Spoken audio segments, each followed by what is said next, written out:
All Hit Radio.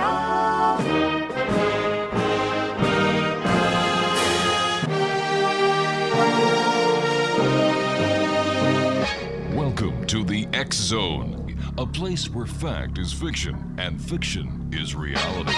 Now, here's your host, Rob McConnell.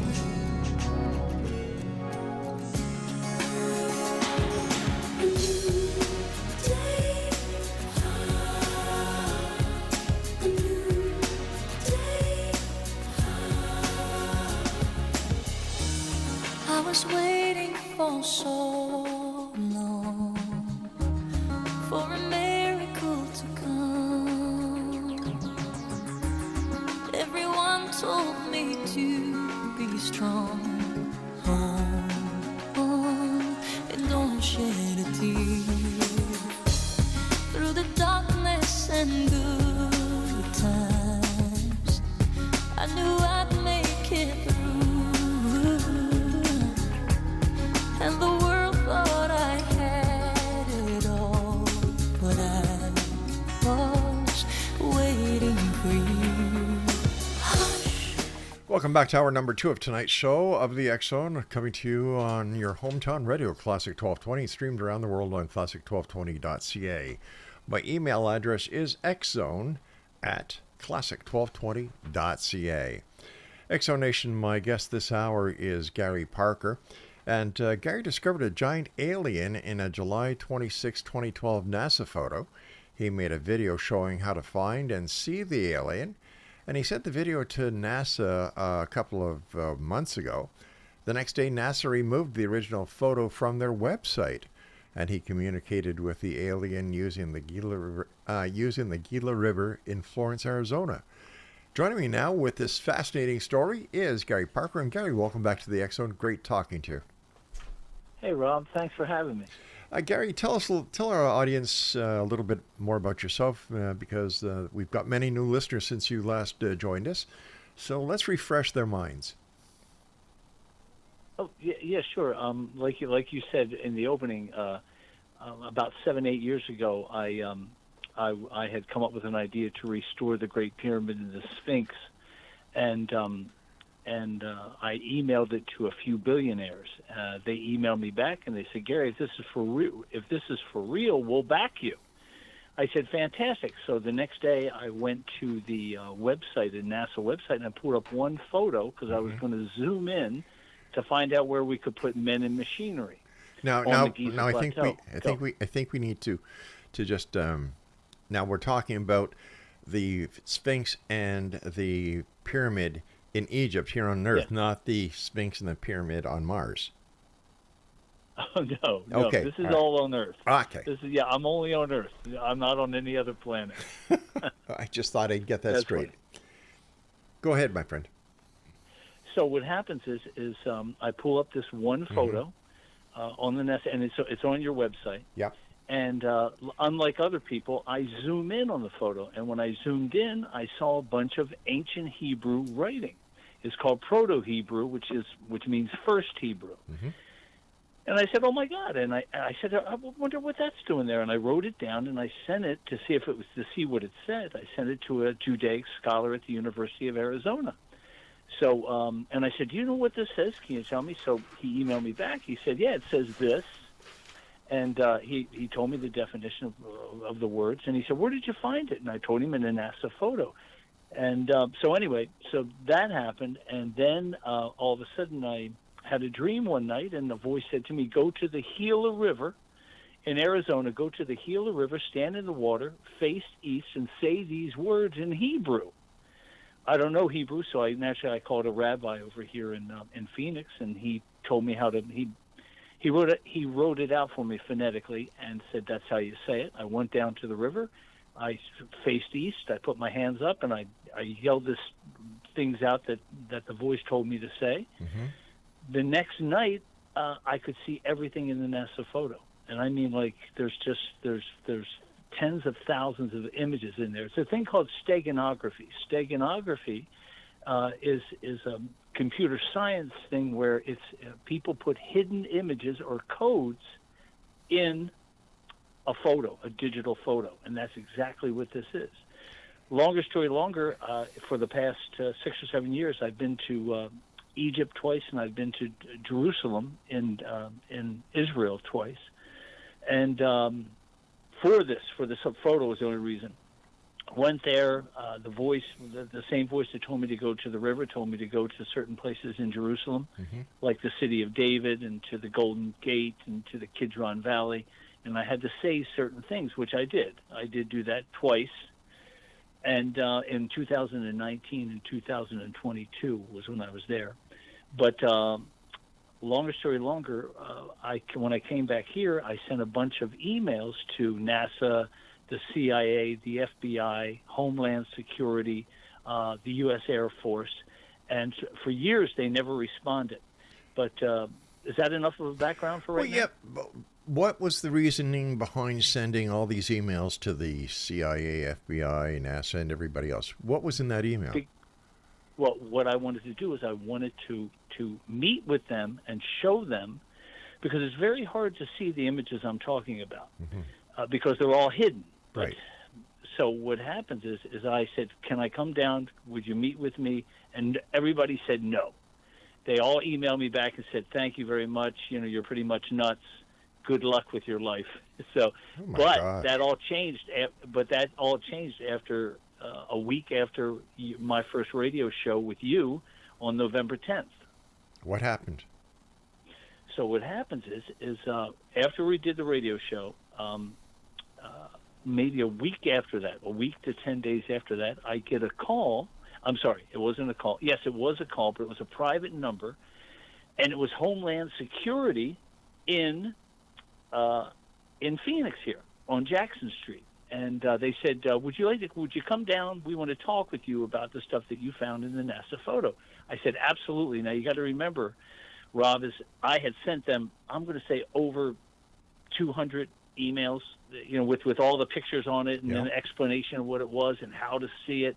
Like it was a whole to do, and it takes some time to see it. But anyway, so I said, they said, can you come down tomorrow? And I said, sure, I can. So I said, listen, I have to bring my laptop and some pictures with me, because you got to remember, a lot of these government agencies like the FBI, they will not allow you to bring in your own laptop.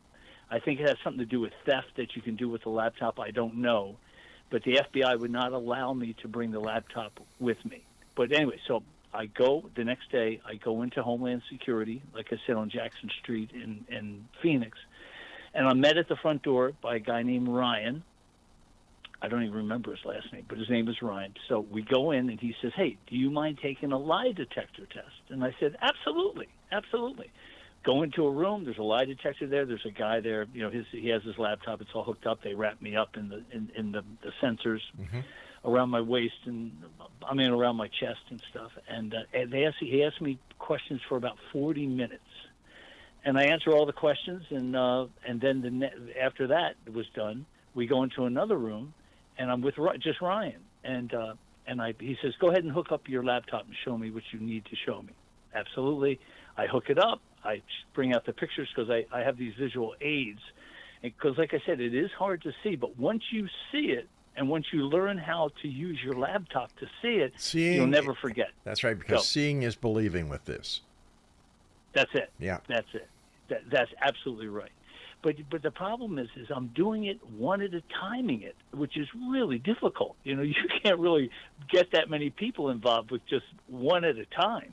Because if you have two people there, they're not looking at it correctly. It's a bizarre thing using shadow and light. Because what happens is the NASA photo has 4 levels to it. 4. It's amazing. But anyway, so I sat there. I showed him how to see it. We were together for about an hour. And I said to him, I said, do you have a laptop? I said to this guy, Ryan. And he goes, yeah, I do. And I said, go get it. I want you to show me what I just showed you. Rob, you got to remember that some laptops, when you tilt them, like say you're looking at an image and you tilt them, nothing changes. So the lighting in certain laptops will not work. So I wanted to make sure that his would work. So he brought it in, he plugged it in, he went to the NASA website, I'm sorry, he didn't go to the NASA website. I had sent him the photo.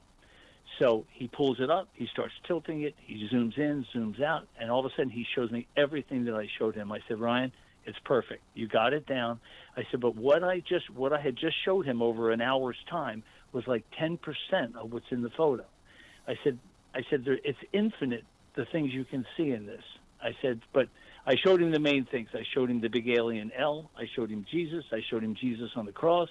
I showed him, what's it called? The Garden of Eden. I showed him hell. I showed him Noah's Ark. I showed him everything that's in the Bible. I showed him, and it still didn't cover more than 10%. What did he say? Well, he said, Gary, this is blowing me away. I said, well, look, I've been looking at it for 8 years. I've been looking at it for 8 years. And I said, it's what it is. It's a message from El and from Jesus. And I said, and eventually they're going to show up here. I said, they've been here since July 26, 2012. I said, but that you don't see them physically because you can't see them. So I said, but they are going to show up. And they said, well, what date are they going to show up? I said, I don't know. No one's told me yet. So there you go.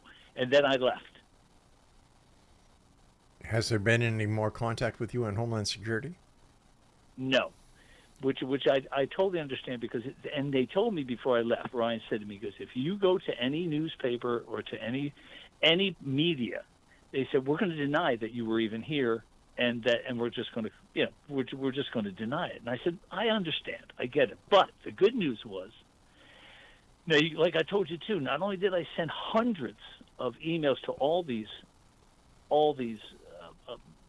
government agencies, but I also sent it to the Vatican. Okay, so 2 weeks after that, now you got to remember that was my interview with you was November 10th. Yeah. And so 2 weeks after that was Homeland Security. The last week of November, I get a call from the diocese, the Catholic diocese here in Phoenix, and they said, and remember, I sent it to them too. Everybody here in Phoenix, I actually went up there and met with a couple of their priests. And when I was there, they just said, Gary, come on, man, you're making this up. Even though we can see what you're saying, that's just, that's your eyes playing tricks on you. Hey, Gary, we're going to have a bit of a cliffhanger here because I have to take this commercial. These are hard breaks. Go ahead. So please stand by. Thanks very much for coming back on the show and for sharing this information with our listeners. Exonation, Gary Parker is our special guest, and Gary will be back with me on the other side of this break as we continue his fascinating story with this photo that he found. It's something like a QR code, I guess. The information is layered, and wait until Gary tells you the rest of the story. This is the X-Zone. I'm Rob McConnell, and you're listening to us from our studios and corporate offices in St. Catharines, Ontario, Canada, right here on your hometown radio, Classic 1220, streamed on classic1220.ca.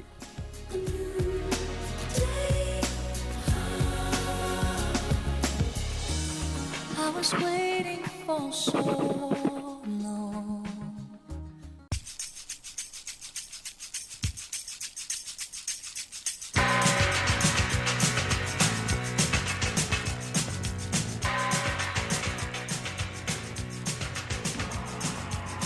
All the old paintings on the tomb, they do the stand dance, don't you know? If they move too quick, they're falling down like a domino. All the buzz on men by the Nile, they got the money on a bet. Gold crocodiles, they snap their teeth on your cigarette. Foreign types with the hookah pipe say,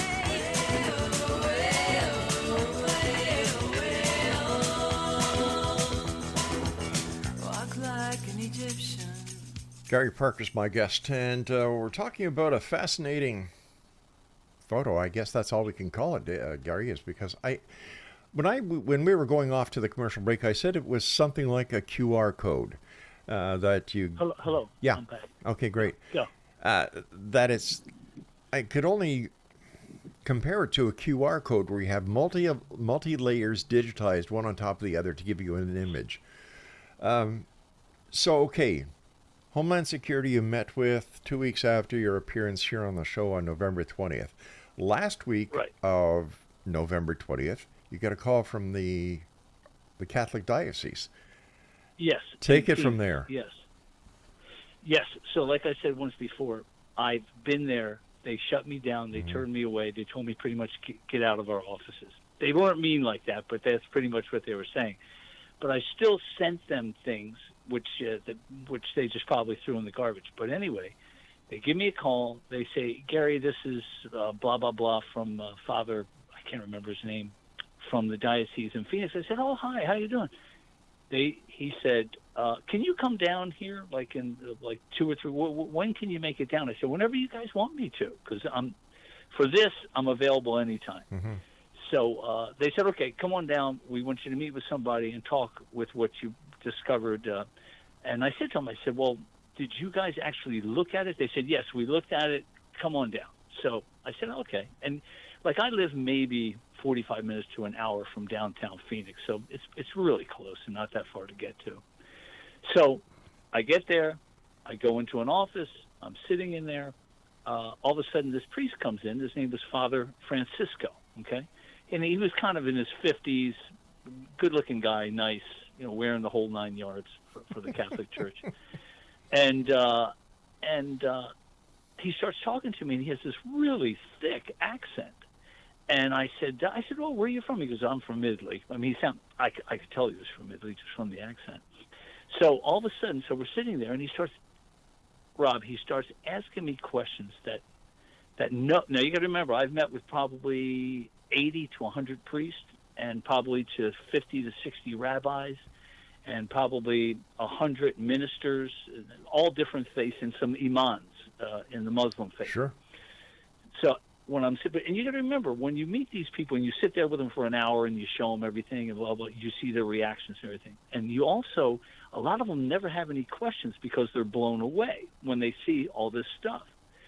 This guy, this Father Francisco guy, he starts asking me questions. He starts off asking me questions that there's no way any priest would know unless they knew what was in this photo. Like, I knew he knew what was in the photo. So, because he started saying, his first question was, hey, Gary, you said that the Ark of the Covenant's buried here. I said, yeah. And then he says some things about Noah and some other things that are actually right in the photo, and they're buried in, well, not the Noah thing, but the Ark of the Covenant is buried right in the Kidron Valley. And he said, can you tell me more about that? And I said, first of all, I said, Father, with all due respect, I've met with a bunch of priests. No one's ever asked me these questions. You know that I'm telling the truth.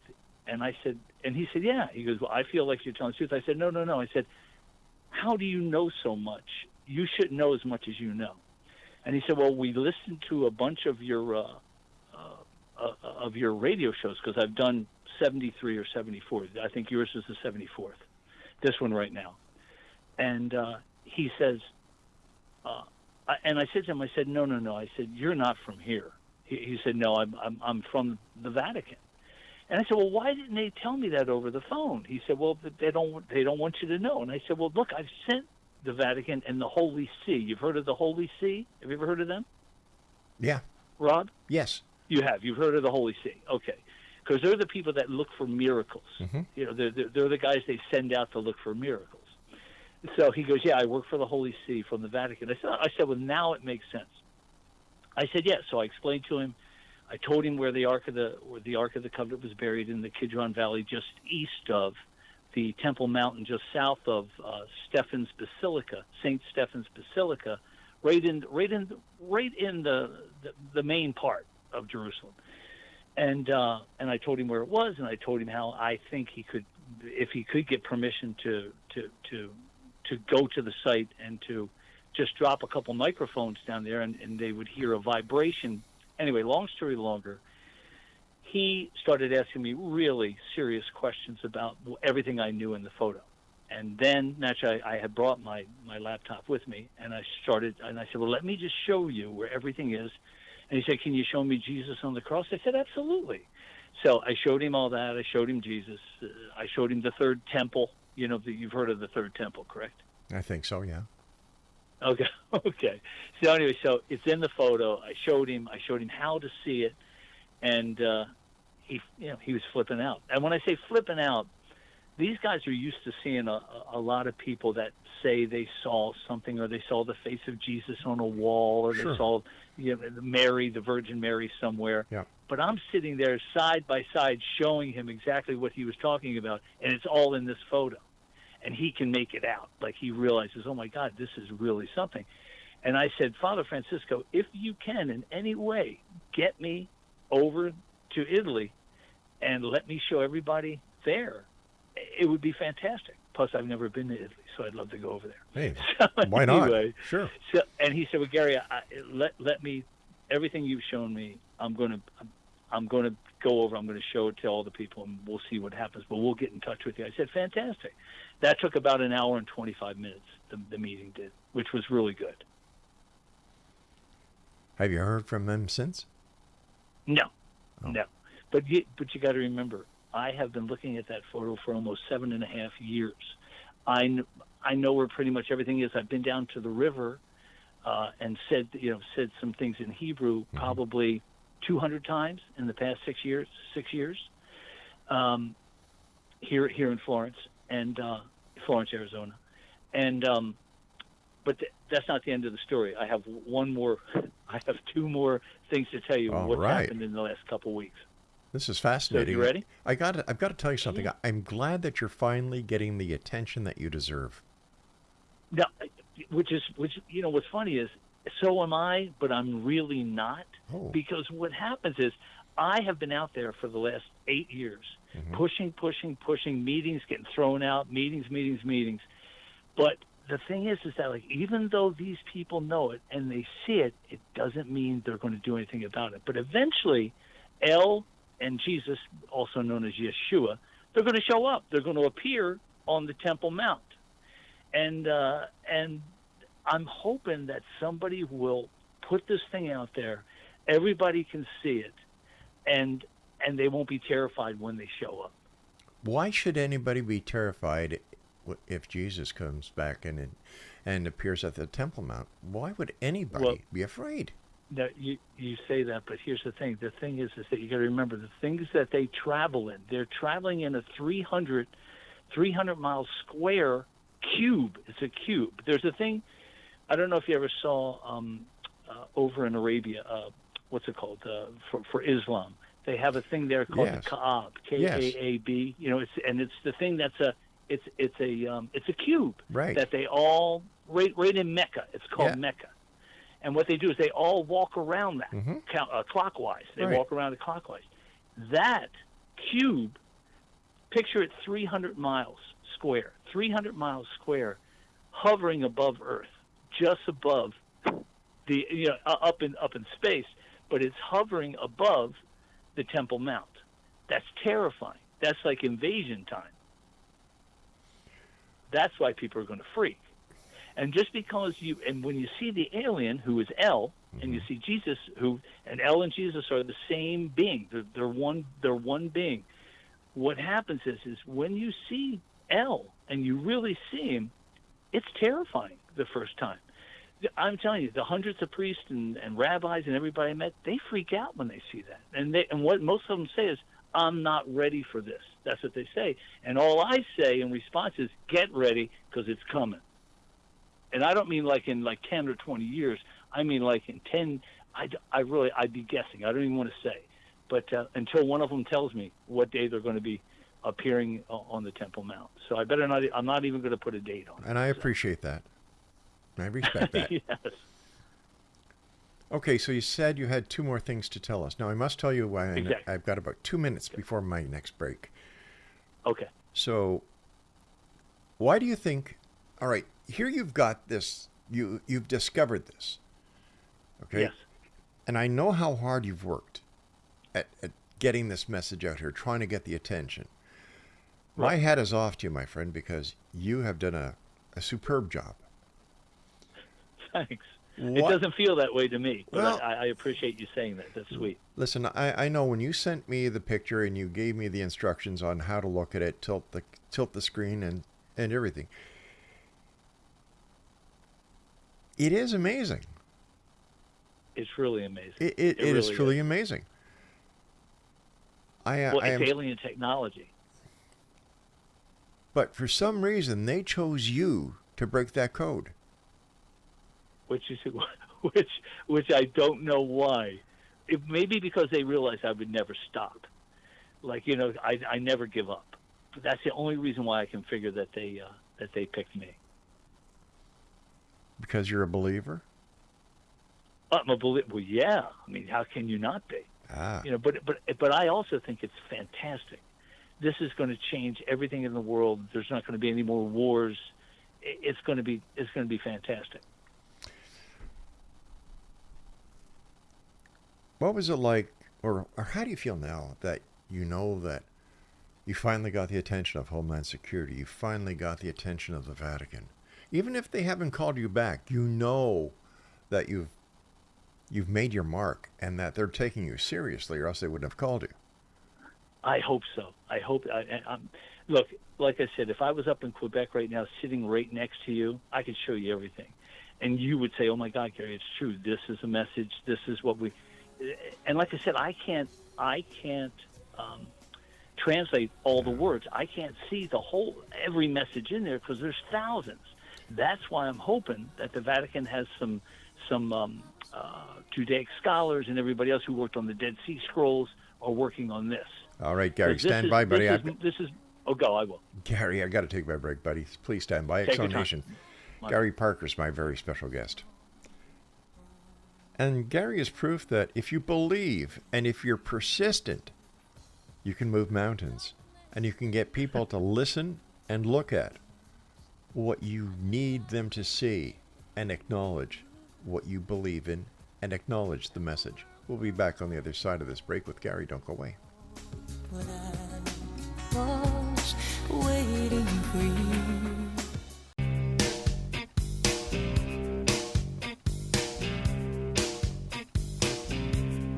Mustang Sally,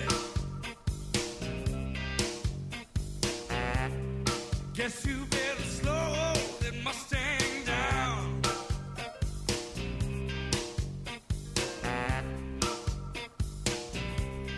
Mustang Sally, now baby,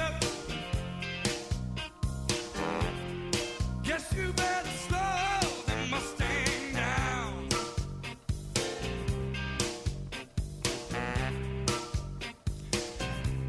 Welcome back, everyone. This is the X-Zone, and my guest is Gary Parker. We're talking about a very special NASA photo that I believe that Gary has discovered the modern-day Rosetta Stone to the future, based on the past. And before we get back to Gary, I'd just like to remind everyone that here we are in our broadcast center and studios in St. Catharines, Ontario, Canada, coming to you on your hometown radio, Classic 1220, streamed around the world on classic1220.ca. And the X-Zone is on your hometown radio, Classic 1220, from 10 o'clock at night until midnight. Now, if you want to have a great morning wake-up where you can listen to the great music, news, weather, sports, and much more, tune in to my friend and buddy Danny Z on the morning show here on your hometown radio, Classic 1220, followed by Irish, followed by Pete Dichter. And that's just part of the programming that we have for you here on Classic 1220. For all the programming, the hosts, the times, and much more, visit their website at www.classic1220.ca. All right, Gary, like I said, I believe that you found the Rosetta Stone that talks about the past, that is discovered in the present, that tells about the future and prepares everyone for the return. Yes. Yeah. So, okay, you have two more things you wanted to tell us. And I must tell you, I'm excited to hear all this because, like I said, I know how hard you've been working. Dude, Rob, I couldn't believe when they called me, and I couldn't believe that this has happened in the last few months. But I just figure I figure it's all because of my consistent push of the photos and everything and explaining everything. I knew they would call eventually, but I didn't think it would take 8 years. You know? Well, because since the thing is that since it's L and Jesus, and I figured, you know, if I'm a little special, shouldn't this happen a little faster? because it's been so slow. Well, you know it what? really has. I can give you the perfect analogy. Okay. Go ahead. Do you like ketchup? Yes. Okay. Ever see that Heinz commercial for ketchup that Carly Simon's song Oh, Anticipation sure, is playing? sure. It's a classic. That's exactly what happened with you and your picture. You're probably right. That's your Anticipation. Yeah. Exactly. Yeah, she was great. She had a bunch of great songs. Oh, But anyway, yeah, yeah. she's great. But you're absolutely right. So you want me to tell you this? Oh, I want Yeah, you to, I should, go ahead. no, I want you to tell us everything because this is exciting. You know, like I remember talking to you about this the first time and I got excited then. I even got more excited when I saw the photo. And then I got really excited when you told me how to use my laptop, how to do this, that, and the other thing, and I saw more and more and more. Yeah. Yeah, I agree with you. It really is exciting. But once you realize what it is, because at first, when I first saw it, I didn't know what it was. So I think I had said this in the our first interview. I didn't know what it was, so I took it to a buddy of mine who knows a lot about the Bible, Mm-hmm. and I started showing him everything. And he was, Gary, you're showing me the Garden of Eden. He said, how is that possible? I said, I don't know. It's in a NASA photo. Then after that, naturally, I went back and I read the Bible, and I read the Torah, and I read the Quran, and I realized, oh my God, all these things are in all these books. Yeah. I said, this is amazing. So anyway, You see, I yeah, think what you've got there, or what you discovered, was the very first digital Bible.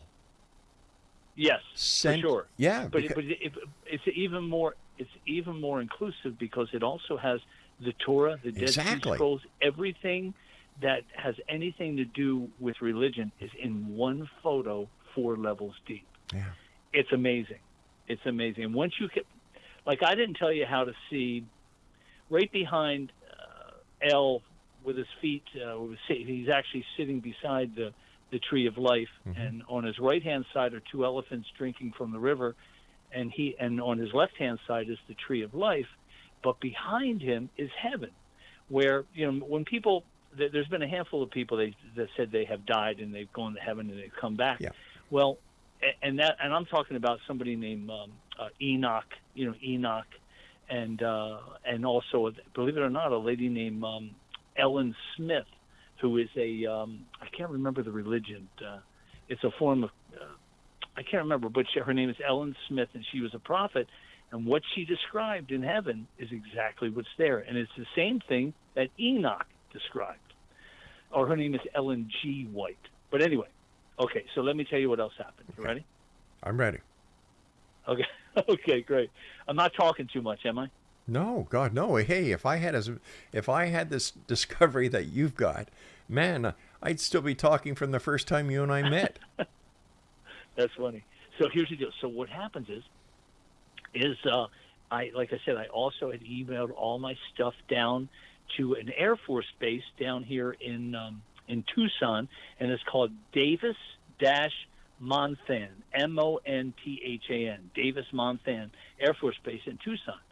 And I had sent them all the stuff, and I kept sending it to NASA and all those guys. And they called me, and they said, and I had talked to them months before, and they totally ignored me. And they said, hey, Gary, we want you to come down. Bring your laptop. We want to meet with you, blah, blah, blah. So like we were saying, though, Rob, it's like after so many times, eventually I knew someone was going to call me and say, look, we're going to believe you. Get down here. Show us how to see everything. So I did. I went down there. They have a special investigation office. And they said, come on in. And it's almost like a police station. So I went in, and they checked all my stuff, and they looked at the computer. I said, great. So I sat there with a special agent. Her name is Woods. It was a woman. Very nice, very sweet. And Special Agent Woods. And we sat in a room. I said, turn off the lights. I'm going to show you how to see this. You're going to see it, and then you're going to freak out. Because you remember, I sent it to them all on earlier, like months before. I sent them everything. And so we're sitting there, and I'm explaining what it is. And you got to remember, too, that the captain, I can't remember his name, but the captain, her captain, wanted to be in the room with us. And I said, here's the problem. The problem is you won't be able to see it clearly. It's one at a time. So special agent sat beside me. I showed her. She freaked out. When I say freaked out, she goes, "Oh my God, Gary, this is amazing." I said, "Well, it's a message, and it's a message from beings that are billions of years more evolved than we are. They're billions of years more evolved than we are. Even Jesus, like I said, Jesus, yes, he had a human body, but he was billions of years more evolved than us. He just was." So anyway, longer story longer, they saw it. I showed them how to do it. I actually told them to go get one of their laptops. They proved to me that they could see it and they could show it to me, which they did. Then I left the office about an hour and 20 minutes, and it was real fast, but it worked out. I was very happy getting the meeting. So that happened. So I hit all those spots, and then finally, I decided to go down to the like I told you in Florence, there's the Gila River, Yes. correct? Yep. Okay, but there's another place which you saw the drawings that I made of L with the Yes. big head, the huge alien. Okay. Mhm. Well, what happens is there's two things here in Florence, Arizona, that are involved in the NASA photo, and the first one was the Gila River for sure, because you read all the Bible things where all the prophets go to the river and they stand in the water. Yep. Okay, that's how they communicated back in the old days. So I did that, but then there's actually a place. What's it called? Oh my gosh! Oh, it's called a butte. A butte. A butte is a mountain with a flat top, or a hill with a flat top. And this hill, it's called the. Oh my God! Don't tell me. Hold on. It's really famous here in Florence because there's a pyramid at the top of it. Oh my God! I can't remember who. Oh God, I can't remember the guy's name. But anyway, it's like 5 miles from where I live. So what happens is the voice had told me, go to the river, but the river sometimes has no water in it. So I can't go to the river because you can't make the connection without the water. So they told me to go to the pyramid on the, they actually call it F Mountain because F for Florence, okay? And in 1925, they built a pyramid there for a guy by the name of, oh my God, he's called the Father of Arizona. And he used to own that mountain. And his friends knew that he belonged to a certain religion that believed in pyramids and all that kind of stuff. So in his honor, they built a small pyramid. And when I say small, it's not small, but it's, his name was Poston Butte, Poston. And he died, and when he died, his friends built him that in his memory because he's the guy. He actually, a little bit of history, he went to Abraham Lincoln, and Lincoln gave him from the U.S. government $860,000 to buy Arizona from the Native Americans, and that's what he did. But it didn't become a state until I think the late 1800s, early 1900s. But he was known as the father of Arizona. So anyway, so I go up to the pyramid, take off my shoes and socks, stand on the pyramid at the base, and I say the words in Hebrew and all that, and I made the connection. And wait a minute, man. I've been talking so much I forgot my point. What was my point? Do you have any idea? Something to do with that you went to the river, but you couldn't make Yes, the and it was connection dry. because the river was dry. Yes. So then Oh, my you, God. yeah. So pick it up from there. Well, maybe. anyway, yeah. Okay. Anyway, so I go to the top of the butte, which Mm-hmm. I've been there many, many times, probably 60, 70 times. Because like I said, the rivers out here all dry up, and very few of them are flowing other than during the rainy season. So I said my spiel and did my whole 9 yards, and but it had this conversation had something to do with the U.S. Air Force, and I can't remember what it was. But anyway, so I did my spiel up at the pyramid, and I know what I was going to tell you. What happens is you've heard of the city of David in Yes. Jerusalem, correct? Yes, I have. Okay, in the city of David, they found David's, which they think was David's prayer room, and the way they found it, because it was like 4 stories in the ground. They unearthed it, but when they found it, they realized that it had been the rubble had been put in there on purpose to secure this room. So when they pulled it all out, they found his prayer, the room, the prayer, but he also had a what's it called? The thing that they pray at. Altar? Not the temple. Yes, very good. But the altar is the same shape. The altar is the exact same shape as El's head, the giant alien's head.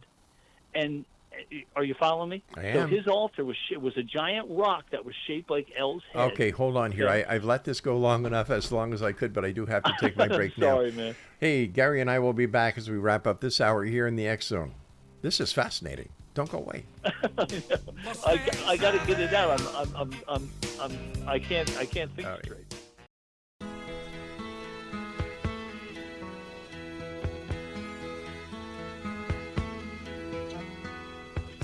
Nobody can tell you there's only one song worth singing. They may try and sell you 'cause it hangs them up to see someone like you. But you've gotta make your own kind of music, sing your own special song, make your own kind of music, even if nobody else sings along. You're gonna Welcome back, everyone, and that is a perfect song that describes our guest this hour. That's Cass Elliot singing "Make Your Own Kind of Music," and our guest this hour is Gary Parker. And I've got to tell you, Exonation, I've known many people over the last 34 years doing this show who find something and they try their best, but they fizzle out. Gary, on the other hand, man, he's just like a saber-toothed tiger. He's bitten into this, and Gary, hats off to you, man. And it's your hard work is starting to get the results that you need. The Homeland Security, the Vatican, it's going to roll like crazy, man. Well, I was so glad when you called me or you emailed me and said, "Hey, Gary, do you want to come back on the show?" I said, "Oh my God, this is perfect timing."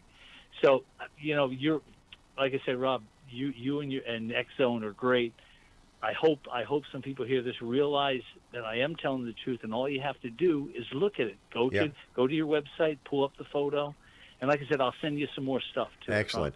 And Exonation, what I was telling Gary during the break is that we are going to dedicate whatever space we can that Gary needs on the X Zone Radio on Classic 1220 .ca website, so that you can go there, see for yourself. Seeing is believing. And I'm sure you will be thoroughly impressed and in shock and awe when you realize what Gary has discovered. So we'll let you know as soon as it's up, Exonation. And Gary, thank you for sending us all the information that you have, and we're looking forward to getting more information for you. But continue your story. Okay, here you are on top of the boot, and... Yeah, up at the Butte. Yeah, but what happens is like I said, in the city of David, when they unearthed David's prayer room and his altar, right, the altar is in the shape of El, the giant alien's head. Okay, and what happens is the Butte, Poston Butte, over here in Florence, is the exact same shape. The whole Butte is the exact same shape as El's head and as David's altar in Jerusalem or in the city of David. It's really amazing, and I as soon as I saw it, and the Butte is made out of granite. It's made out of granite. So I said, "Oh my God, they have been here for billions of years. They have been here because when you see the Butte, you will see that you can see El's head in every direction. It's an amazing thing. Now, no one has put that together other than me, and I tried to show some of the townspeople. And I actually had the drawing of El, and I had the laptop out, and they saw it, and they go, "Yeah, but that's just a coincidence." I said, "There are no coincidences, not when it comes to this stuff." Okay, but anyway, so that's what I was trying to say. The shape of David's, King David's altar and El's head was the same thing as Poston Butte. It's amazing. Now, can I ask you Here's one the quick? last thing that, Can I just Go ask ahead, you I'm one sorry. quick question? Go. The alien's name is El, right? Yes. Is that a short version of Elohim?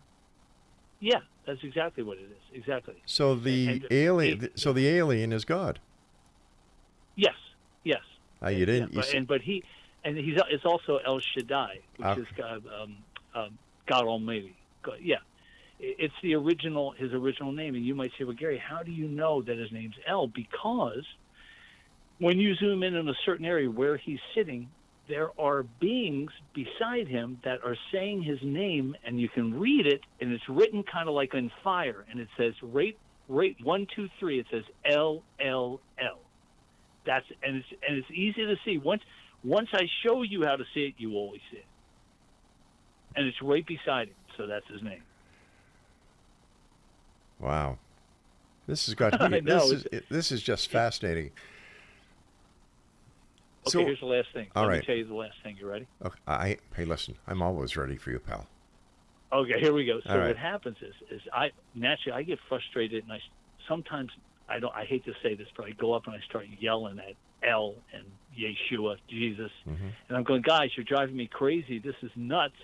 How much more can I put up with? Like I'm ranting. I'm doing like a rant. And I said, if there's anything else you can show me that's going to help this move a little bit faster, because it's moving like at a snail's pace. So this was a couple weeks ago. So even after I got all those phone calls and I went and saw everybody, I still thought, come on, really? You can't? Why don't you guys just show up and say, Gary's right? That would be great. Oh, yeah. But anyway, so exactly. But what happens is there's a place, and I talked about this on the first interview. It's called Göbekli Tepe, and it's in southern Turkey, okay?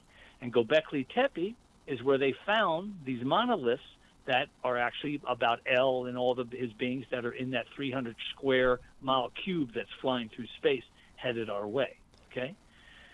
So what happens is that I knew all about Göbekli Tepe, but there was one pillar. There's a pillar. It's called the Vulture Pillar, and it's pillar number 43. Okay, and I knew about that because I saw specials on Nova and other TV shows that talked about this, because this Göbekli Tepe it's between 14 and 15,000 years old. It's the oldest temple they ever found. So what happens is, so I'm asleep one night after I went down and did a rant, standing on top of the butte right by the pyramid, and all of a sudden the same voice comes to me again. They said, Gary, Noah's Ark was a coracle boat. A coracle boat means round. It was a round boat. It's at the top of pillar number 43 at Göbekli Tepe. That's what the voice says to me. So naturally I jump out of bed. I pull up the photo of the pillar, and you can see, and you can't see it now because you told me earlier, you don't have computers there that you can just pull up. You're Not in front of me. Control booth. Yeah. But what happens is you'll see there are 3 baskets, and what happens is below the baskets and above the basket, it looks like stitching, and it comes down to a point almost in the shape of a diamond to a little circle. There's a little circle, and then there's a vulture bird, and its wing is sticking out, and it looks like the little circle below the ark. It looks like it's balancing on his wing. Okay, well, let me tell you what that is. First of all, the 3 baskets and all the stuff around it, that is Noah's Ark. Noah's Ark did not have a bow. It did not have a stern because it wasn't gone anywhere. All it had to do was float. It didn't need to go. It was never headed in any direction. Göbekli Tepe is approximately 800 miles south of what's the biggest mountain where they always say they found the Ark? Mount Arafat. What is that place? No, that's where the 10 Commandments were written. It's called something else. It's called, I can't remember. But anyway, they always said that the Ark had landed on the mountain. No, it never landed on the mountain. It was 800 miles away. Gary, from Göbekli Tepe. Gary, Yes. Mount Sinai for the 10 Commandments. What did you say? I said Mount Arafat. Oh, Mount Ararat. Yeah. Yes, you're right. My bad. You're absolutely right. My bad. Hey, I don't memorize all this stuff, but you're right. Mount Ararat. It's 800 miles from Mount Ararat. Very good. Sorry about that. That's okay. What happens is that the Noah's boat was a coracle boat. It was round and it was gigantic. And if you look at the pictures of Göbekli Tepe, you will see the two sites that have covers over the top. And in front of them, in front of the two sites, there is a giant round, it's gigantic. It's a round area there's mountains all around it. And it's almost perfectly round. That is the area where the ark, Noah's Ark, landed and was there for at least 1,000 years before it deteriorated. But what happens is below Noah's Ark here on pillar number 43 at Göbekli Tepe, you'll see there's a little circular round, almost looks like a ball. That's the earth. The bird, the vulture that has its right wing out, and it has the ark and the earth balancing on it. That vulture is El. That's God. Because what happens is for some reason they couldn't make him. I don't know why, but they couldn't draw him the way they were supposed to, so they made him like a bird. Now, did El evolve from a bird? I don't know. I really don't know. But what happens is on the pillar beside the ark, you'll see these things that look like flamingos, birds. They are the lesser gods that actually work for El. Okay, there's 3 of them. And the 3 baskets at the top, one is for human beings. The second one is for have you ever heard of the Watchers and the Nephilim? Yes, I have. Okay. The first basket are humans. The second basket are the Watchers and Nephilim, and the third basket are animals. That's what that means. And what happens is you go down the pillar, you'll see a bunch of snakes that are kind of pushing away a giant. It almost looks like a giant spider. And what that is that the snakes are the Watchers up in heaven, okay? And they're pushing the spiders away, or the one giant spider, and they represent, the spider represents the Watchers and the Nephilim trying to get back into heaven. And right below them, you'll see a guy who's headless, but he has an erection, like a huge erection, and he's a headless man. And there's the bird is turned away from him looking the other way. That's God turning his back on the 200 Watchers that had sex with women. So that's the Nephilim, those who descended from the sky. Wow. Exactly. Yes, and that's exactly what that pillar is. Now you got to remember, after I found out that, I sent it to the guy. I can't remember his name, but he's a professor there in Turkey. I sent him all the stuff, and I told him what it was. Naturally, he emailed me back and he said, "You're nuts. You're not a what do they call those guys? Anthropologist." Anthropologist, yeah. Yeah. He said, "You don't have a degree, blah, blah." I said, "Listen, this is true. You're going to realize it." And I told him how to use the satellite photo of Göbekli Tepe to see Noah's face. Because remember how I told you how to tilt the laptop and everything? You can do the same thing at Göbekli Tepe, and you will see Noah's face. Gary, I hate to do this, buddy, but we're nearly out of time.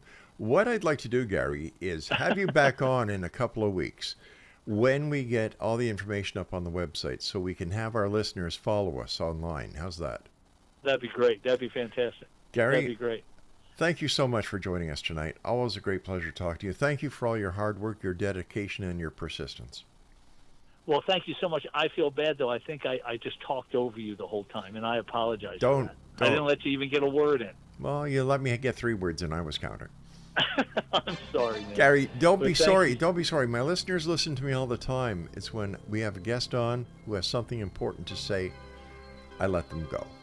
So you take care, Gary. Thank you so much. And Exo Nation, I'll be back tomorrow night at 10 o'clock as once again we cross the time-space continuum to this place that I call the X Zone. So until tomorrow night, take care of each other, love your children, and keep your eyes to the sky and your heart to the light. Good night now.